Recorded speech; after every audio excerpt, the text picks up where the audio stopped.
O Concello de Pontevedra proporcionará autobuses gratuitos para asistir á manifestación en defensa da sanidade pública, un acto que se levará a cabo o vindeiro 9 de febreiro en Santiago de Compostela. Os buses sairán ás 10 do Pavillo Municipal de Deportes e os que queiran asistir deberán inscribirse ata o venres pola tarde a través dos 2 números de teléfono que aparecen en pantalla. Esta manifestación o que fai é aglutinar todas as queixas que houbo hasta de agora, digamos, nos distintos localidades da provincia de Pontevedra, máis en todo Galicia, polos recortes tamén neste caso de pediatras, o tema de Verín e todo isto, pois isto que fai é aglutinar todas esas manifestacións ou todos esos movimentos en un solo acto. O alcalde de Pontevedra mantivo esta mañá unha reunión cos representantes da plataforma SOS Sanidade Pública. No encontro, Lores trasladoulles o seu apoio e confirmoulles a súa asistencia á manifestación.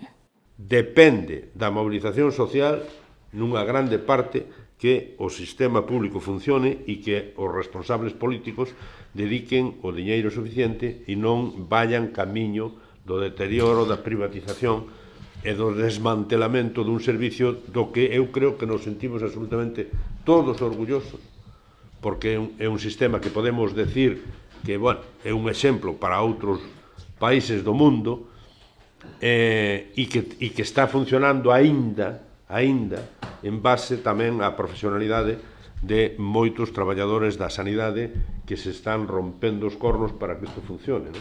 Nesta reunión valoráronse tamén as políticas empregadas polo presidente da Xunta de Galicia en relación ao sistema sanitario público, un sistema que sofre cada vez máis recortes e privatizacións. Cuando volvió Feijóo, el Partido Popular, recuperó la Xunta, lo primero que hizo fue cargarse a la totalidad de las cúpulas directivas, incluyendo a aquellos gerentes que habían trabajado anteriormente con Fraga, porque realmente creían que estaban contaminados y podían ser colaboracionistas con el Partido Socialista.